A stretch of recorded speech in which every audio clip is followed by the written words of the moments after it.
The crystal forests of Luminara never ceased to amaze Freya Winters.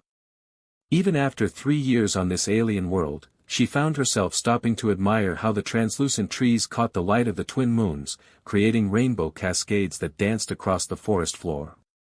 At 13, she had already filled 12 sketchbooks with drawings of Luminara's bizarre and beautiful flora. Just one more sketch, she whispered to herself, knowing her father would worry if she stayed out too long. Dr. Marcus Winters, the colony's lead xenobotanist, had always encouraged her curiosity about their adopted world, but lately, the increasing tensions with the native Luminarans had made him more protective. Freya settled beneath a crystal arch, her favorite spot where the branches formed a natural pavilion. She pulled out her worn sketchbook, already half filled with detailed drawings of the local wildlife. The gentle hum of bioluminescent insects filled the air as she began to sketch the unusual formation of crystal flowers that had bloomed overnight. A sharp crack echoed through the forest, followed by a sound she had never heard before, a haunting melody that seemed to pierce her very soul. Freya clutched her sketchbook to her chest, her heart racing. The sound came again, weaker this time, more like a whimper than a song. Following the sound, she pushed through a curtain of crystal vines, careful not to let them chime against each other. What she found made her gasp. Trapped in a crude metal snare lay a creature unlike anything she had ever seen in her father's research materials. It was roughly the size of a small deer, but its body seemed to be composed of living light. Tendrils of soft blue luminescence flowed from what appeared to be wings, now tangled in the cruel metal trap. Its eyes, deep pools of swirling silver, met hers with an intelligence that made her breath catch. "Oh no," Freya whispered, approaching slowly. "Who would do this to you?" The creature tried to move away, but the snare only tightened. Freya noticed dark liquid, its blood perhaps, shimmering like liquid starlight where the metal had cut into its flesh. Years of helping her father treat injured wildlife kicked in. "It's okay," she soothed, keeping her voice low and gentle. "I want to help." She reached into her pack for the multi-tool her father had given her on her last birthday. The creature's glow dimmed slightly, but it remained still as she examined the trap. It was definitely of human make, probably poachers from the outer settlements looking to capture exotic specimens. The thought made her angry. This was exactly the kind of thing that made the Luminarans distrust humans. With trembling hands, she worked to dismantle the trap's mechanism. "Just a little more," she murmured. The creature watched her intently, its glow pulsing weakly in rhythm with what she assumed was its heartbeat. Finally, the trap sprang open. The creature stumbled but didn't flee. Instead, it turned those mesmerizing silver eyes on her again, and Freya felt something brush against her mind, a feeling of gratitude mixed with pain. "You're hurt too badly to fly," she realized, noting how one of its wings dragged. The forest wasn't safe for an injured creature, especially with poachers around.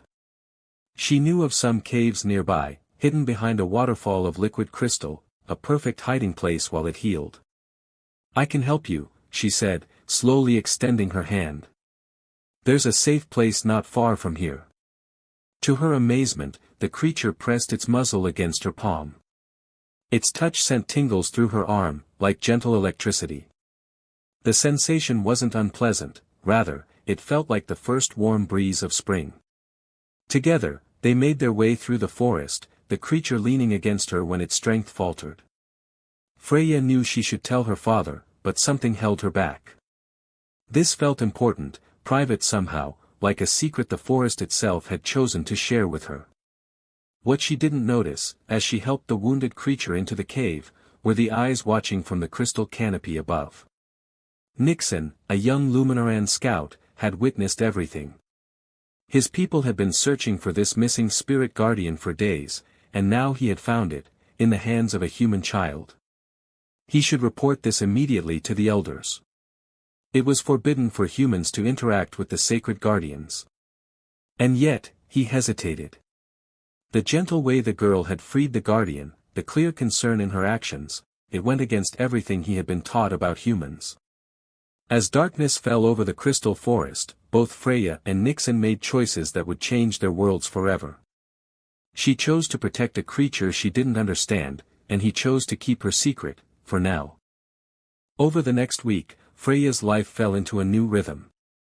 Each morning, she would gather luminous crystal berries and medicinal herbs before school, hiding them in her pack. After classes, she'd slip away to the hidden cave, where her unusual patient waited. The creature, which she had started calling Star Weaver, due to the way its light danced like falling stars, was recovering quickly.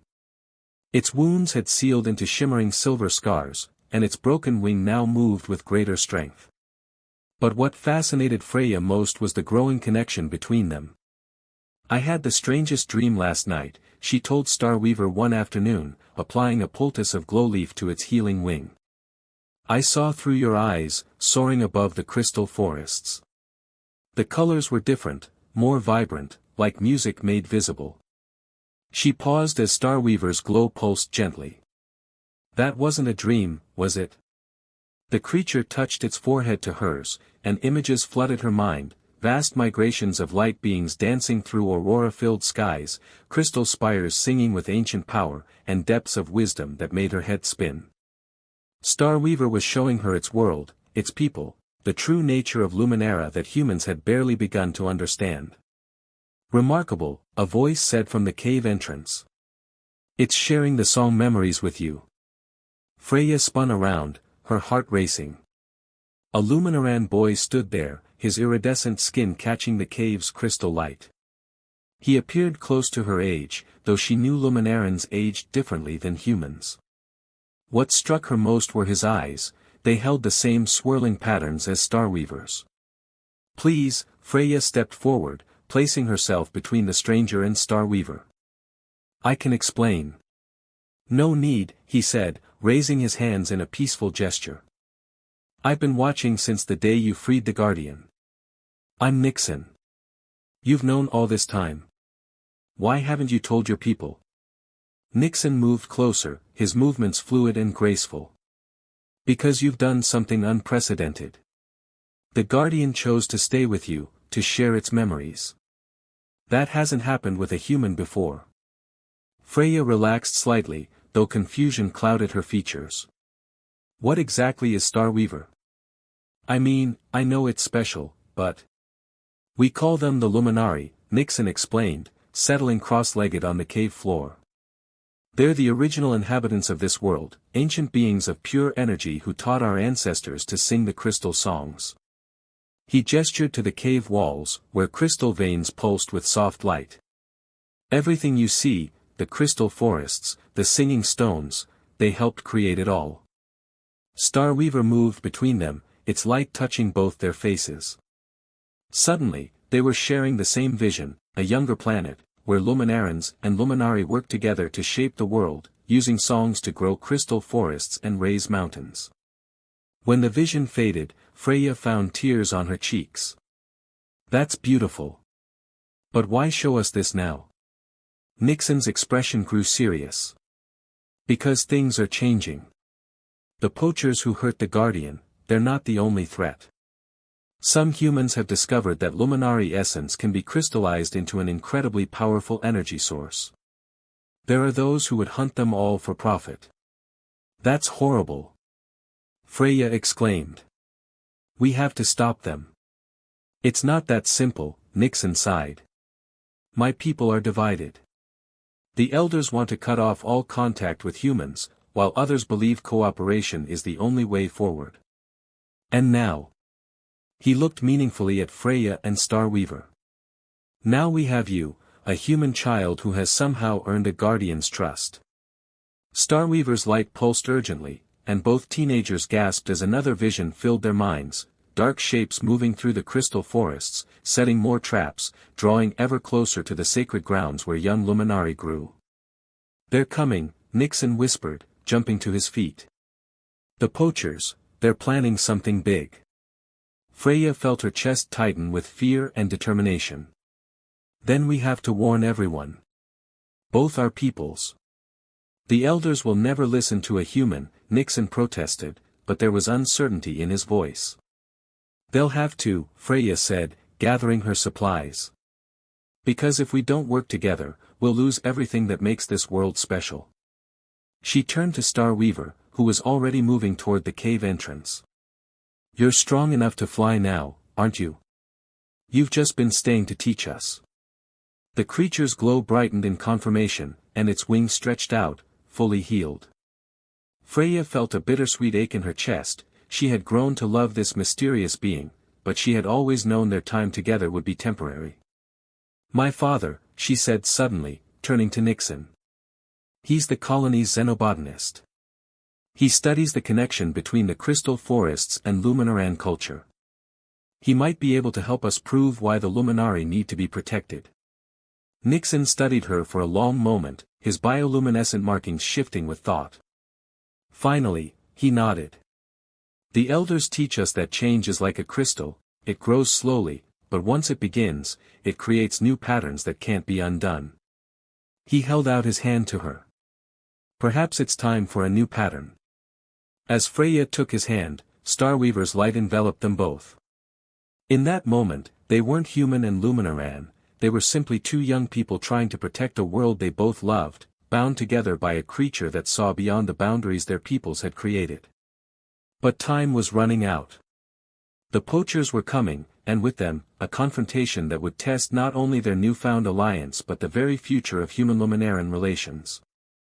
As they left the cave together, Freya couldn't help wondering, had Starweaver planned this all along? Dr. Marcus Winters had seen many strange things during his years studying Luminara's ecosystem, but nothing had prepared him for the sight of his daughter walking into their home accompanied by a Luminaran youth and a being of living light. Dad, Freya said, her voice steady despite her racing heart. We need your help. The next hour passed in a whirlwind of explanations. Nixon spoke of the Luminari's sacred role in their culture, while Freya confessed to her week of secret caretaking. Starweaver punctuated their words with pulses of light that somehow made the truth of their story undeniable. This is. Dr. Winters ran a hand through his graying hair. Extraordinary doesn't begin to cover it. The implications for interspecies relations alone, he stopped, noticing Nixon's growing discomfort. But that's not why you're here, is it? No, Freya replied. The Poachers who hurt Starweaver. They're planning something bigger. We need to convince both our peoples to work together before it's too late. Her father's expression grew grave. The Colony Council barely maintains civil relations with the Luminaran elders as it is. And after the mining dispute last month. He shook his head. But you've studied the crystal forests for years, Freya pressed. You understand how everything's connected, the Luminari, the crystals, the Luminaran people. If we could show them. A sharp chime interrupted her, the sound of crystal bells that marked approaching Luminaran guards. Nixon's bioluminescent markings flashed in alarm. They're looking for me, he said. I'm supposed to be training with the other junior scouts. If they find me here. The front door burst open. 3 tall Luminaran figures entered, their ceremonial armor gleaming with embedded crystals. Leading them was an imposing woman whose elaborate markings identified her as Sentinel Lyriel, head of the Luminaran Guard and, as Freya suddenly remembered with dread, Nixon's mother. So, Lyriel's voice was cold as crystal. This is where my son has been disappearing to. Her eyes fixed on Starweaver, and she dropped into a deep bow. Great One, forgive us. We've been searching for you. The Luminari's light pulsed gently, moving to hover between the two groups like a mediator. Images flickered through everyone's minds, Freya freeing it from the trap, the secret cave, the shared visions of danger approaching. Impossible, one of the guards whispered. The Guardian chose to share song memories with a human child. Lyriel's expression hardened. These matters are for the Council of Elders, not human scientists and disobedient children. She turned to Dr. Winters. Your daughter has interfered with sacred beings.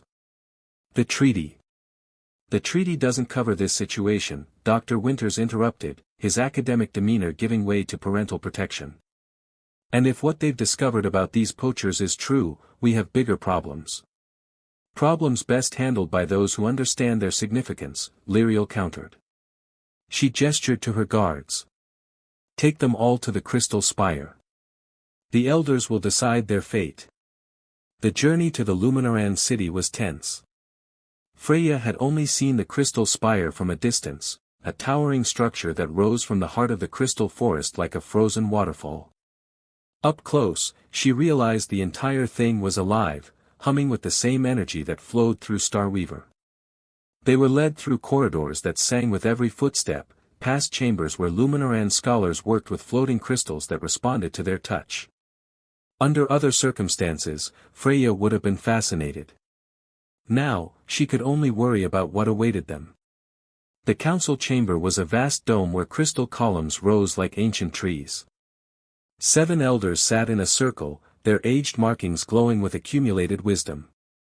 But it was the 8th seat, empty and illuminated by a shaft of light, that drew everyone's attention. The Luminari's seat, Nixon whispered to Freya. Reserved for their wisdom in all major decisions. Before anyone could speak, Starweaver glided forward and settled into the 8th seat.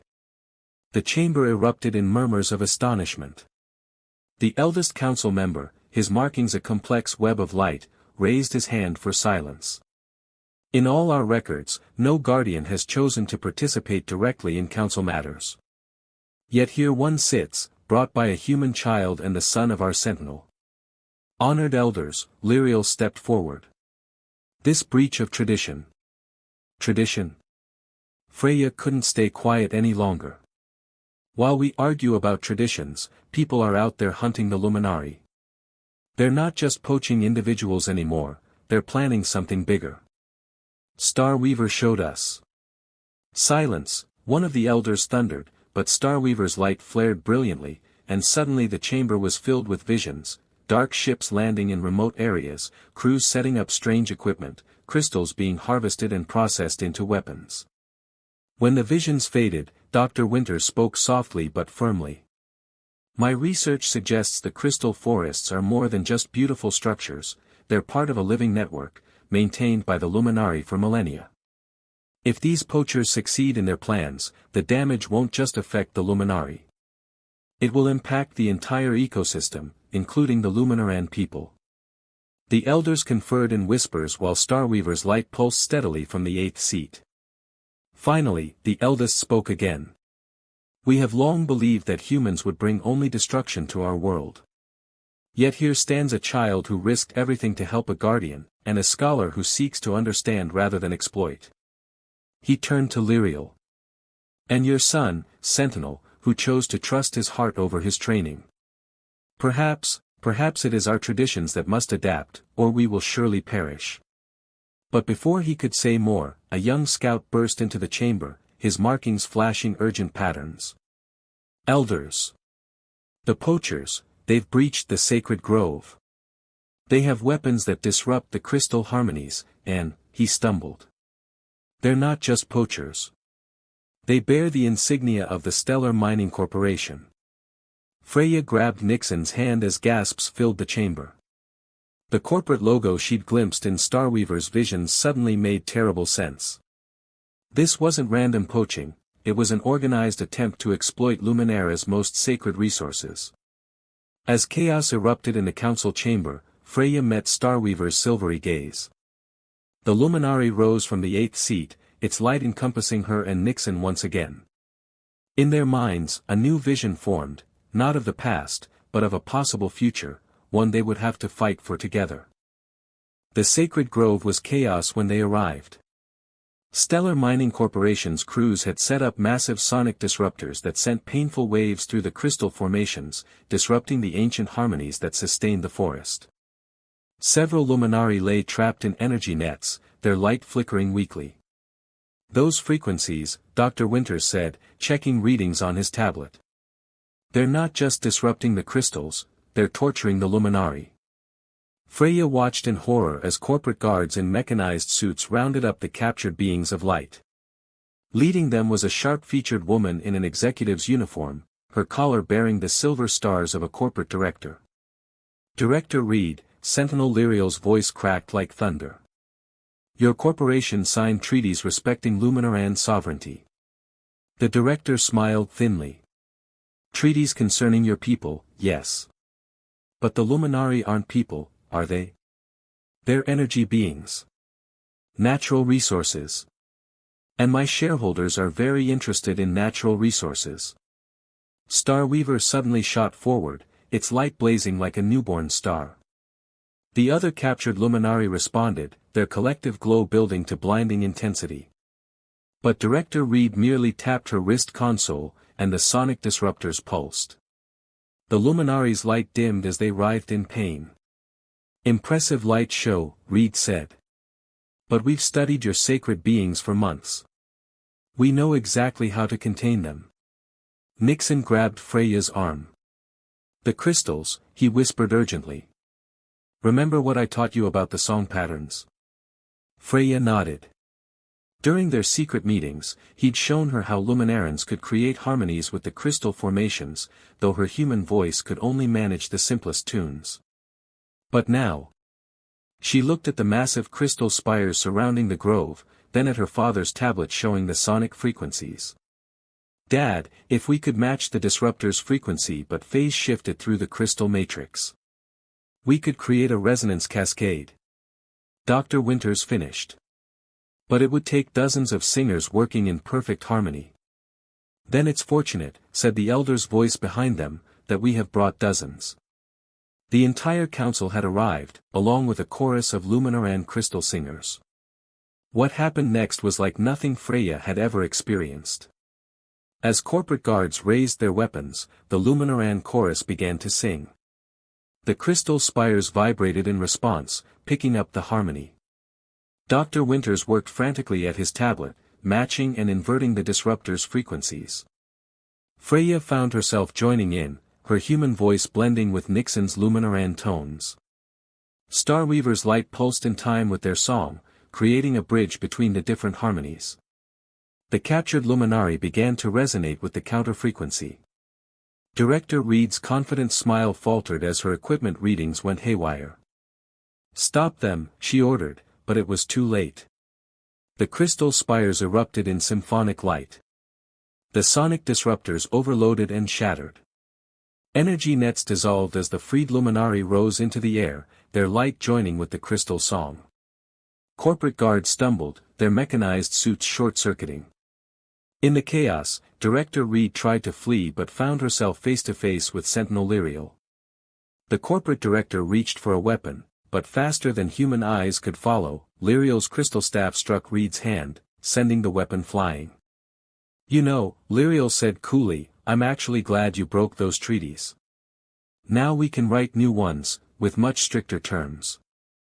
As colonial security forces arrived to arrest the corporate crews, Freya watched in awe as the Luminari began healing the damaged crystal formations. Starweaver descended beside her and Nixon, its light gentle once more. I understand now, Nixon said softly. Why you chose Freya. You knew we needed to learn to sing together. The Luminari's glow pulsed in agreement, and Freya felt its emotion, hope, tinged with ancient wisdom. The three of them had created something new, a harmony that was neither human nor Luminaran, but something in between. She looked at the crowds of humans and Luminarans working together to restore order to the sacred grove. What happens now? She asked. Starweaver's light brightened, sharing one last vision, crystal spires rising into the sky, humans and Luminarans learning each other's songs, and new forms of music filling the forest, songs of cooperation, of growth, of change. The future, Freya realized, would be what they made of it, together. 5 years later. The crystal spire looked different now. Where once it had been a forbidden symbol of Luminaran isolation, today it housed the newly established Harmony Institute, where humans and Luminarans studied together, learning each other's ways of understanding the crystal forests. Freya, now 18, stood at one of the upper windows, watching new students arrive for the beginning of term. Her reflection in the crystal walls showed how much had changed. She wore a synthesized version of Luminaran ceremonial robes, adapted for human comfort but incorporating the traditional light-catching crystals that marked her as a student of the higher harmonies. Getting nostalgic? Nixon's voice came from behind her. He'd grown taller over the years, his bioluminescent markings more complex, showing his advancement in the crystal singing arts. But his smile was the same one that had helped earn her trust in a hidden cave 5 years ago. "Just thinking about how far we've come," she replied. "Remember how scared we were to tell anyone about Starweaver?" They both looked up at the sound of singing. Through the crystal ceiling, they could see several luminari dancing through the evening sky, their light painting aurora-like patterns in the air. Starweaver was among them. Freya could always recognize its particular glow. "First day teaching the new initiates?" Nixon asked, changing the subject. They had both learned that their unique friendship sometimes made others uncomfortable, though attitudes were slowly changing. Freya nodded, patting the teaching crystal hanging at her belt. 20 students, 10 human, 10 Luminaran. Dad says this year's class is the largest yet. Dr. Winters had become the Institute's head of xenobiology, working closely with Luminaran scholars to document the complex relationships between the crystal forests, the Luminari, and both sentient species who now shared the world. His office walls were covered with charts showing how crystal growth patterns reflected the health of the entire ecosystem. "Sentinel Lyriel asked about you," Freya mentioned carefully.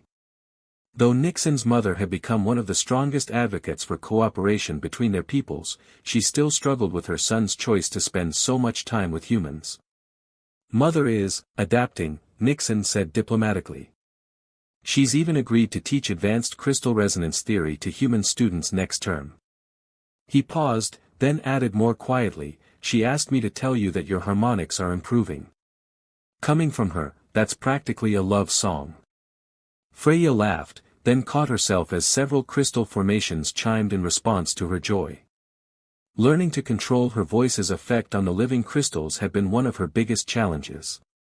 A soft bell tone echoed through the spire, time for classes to begin. As they walked together toward the teaching chambers, they passed the Hall of Remembrance, where crystal sculptures told the story of the Battle of the Sacred Grove. The final piece showed 2 young figures standing with a being of light, marking the moment that changed everything. "Sometimes I wonder," Freya said, pausing to look at the sculpture, "if we did enough. There are still those who think humans shouldn't be here at all, still corporations trying to find ways around the new treaties. And there are still traditionalists who think I'm betraying our ways by teaching humans the crystal songs," Nixon finished. "But look there." He pointed to the courtyard below, where a young human girl was showing a Luminaran boy how to use a digital tablet, while he demonstrated how to make the nearby crystals change color with his voice. They were both laughing, completely at ease with each other. "That's what we really changed," he said softly. "We showed them it was possible." A familiar tingle of energy made them both look up. Starweaver had descended from its aerial dance, hovering near them with its characteristic gentle glow. In their minds, they felt its warm amusement at their serious conversation. The Luminari shared a quick vision, the 2 of them as children, scared but determined, followed by scenes from the past 5 years, the founding of the Institute, the first successful human crystal singing, the new gardens where crystal formations grew in patterns reflecting both human and Luminaran music. Yes, Freya smiled. "We know. Small changes lead to bigger ones. Crystal patterns, right?" Starweaver's light pulsed with approval. Then it shared one more image, a possible future, where the crystal forests had spread across continents, where cities blended human technology with Luminaran crystalcraft, where children of both species played beneath trees that sang with the voices of their ancestors. "Now that," Nixon said, taking Freya's hand, "is worth working toward." The final bell rang, and they hurried to their separate classes. But as Freya began her lesson, teaching young minds how to understand the living music of their shared world, she felt the truth of what they had accomplished. Every small harmony they created, every bridge they built between their peoples, was another crystal in the growing pattern of their future. Above the spire, Starweaver continued its dance, its light a reminder that some changes, once begun, could never be undone. And in this case, that was exactly as it should be.